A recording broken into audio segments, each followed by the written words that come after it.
Okay, so you clicked on this video because you may be interested into what I have to say or interested in the title.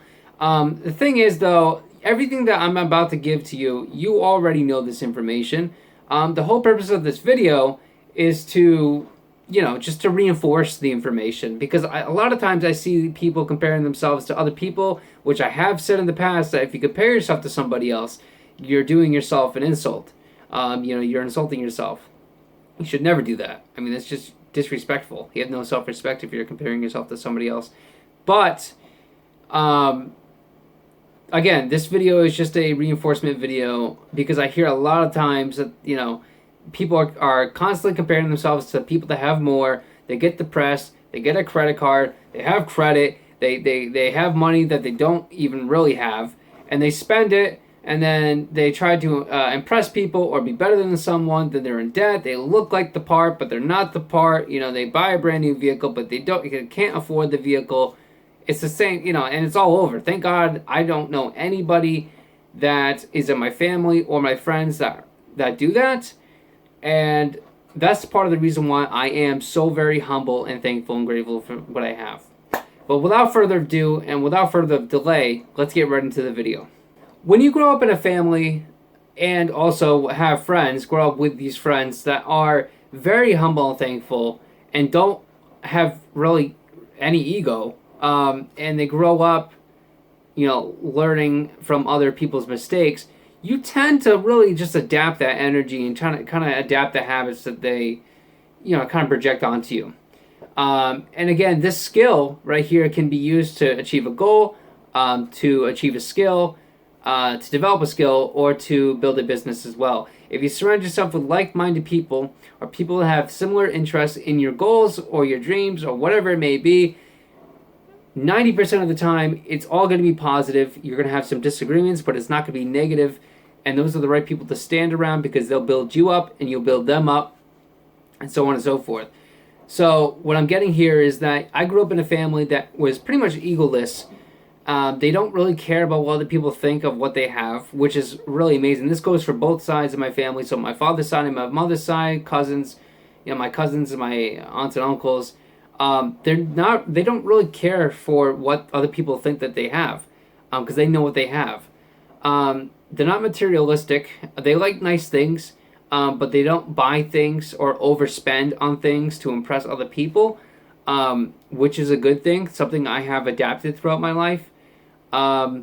So that's just, it's pretty quick and easy right there. That's just it.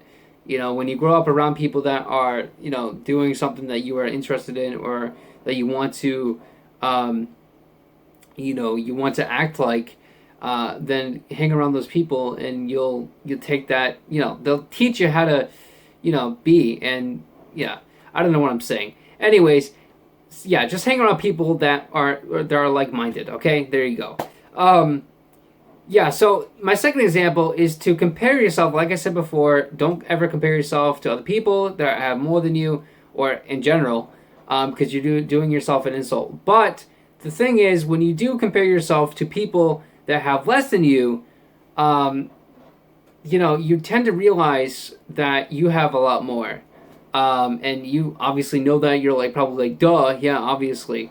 But you'd be surprised of how many people still are ignorant when they look and compare their life compared to somebody else's that has less than them. There's a lot of people that are very ignorant still when they compare themselves to people that have less. Yeah, so I have a couple examples here, a couple of videos here, should say, I want to share with you. The first one is taking place in Ukraine.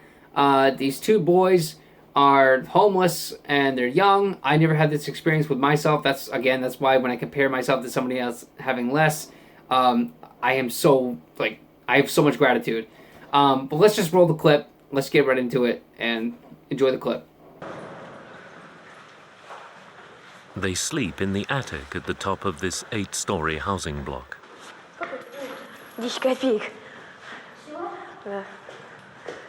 In the winter, they sleep in the basement.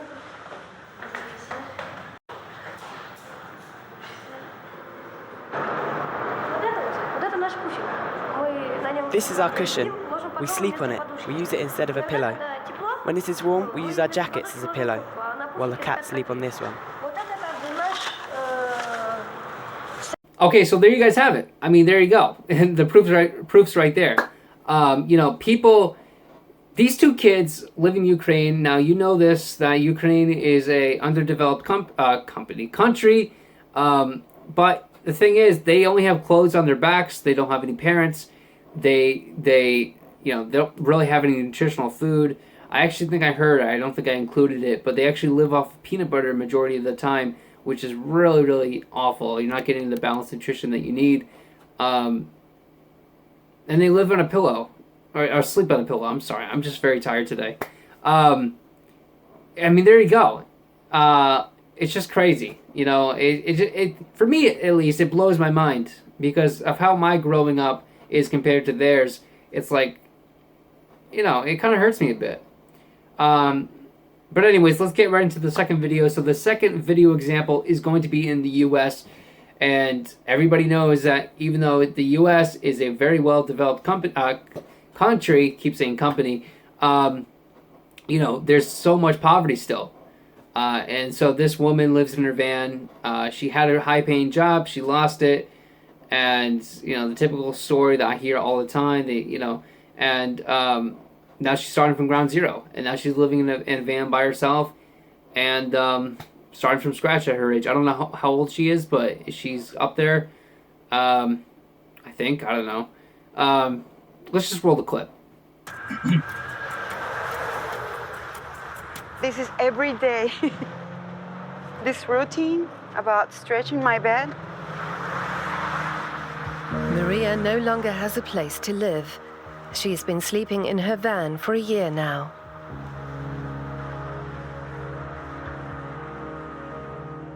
Looks pretty nice.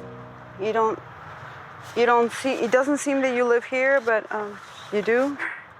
I have seen people with their cars so messy and things all over the place, and how can I go to work with my life like that? I mean, it has to have a little order, you know, because it's what we need to continue. So there you go. I mean, you know, when I see these videos, for me at least, it kind of gets personal, because I know what my lifestyle could have been, you know, could have been that way, but it wasn't. And I'm so grateful. I'm so thankful that I did not experience that, and I hope I never experience that. I hope you never experience that as well, obviously. But there you go. I mean, those really are just the two ways that I, you know, am so humble. You know, how I've become the person who I have become, and the you know, how I've actually, you know, been able to be who I am. If that makes any sense. I don't know. Today's a very foggy day, so I apologize. But yeah, anyways, I hope you kind of learned something from this, even though you probably already know this stuff. I hope this kind of reinforced into your brain of, you know, this, just not to compare yourself to other people, except for comparing to, you know, yourself to somebody below you and realizing that you have more and that you should be more grateful. I don't know what I'm saying here. Anyways, thank you so much for joining. Thank you for, you know, taking your time and listening to the video. And I'll talk to you guys soon. I'll see you guys in the next video. See you guys later. Peace out, guys.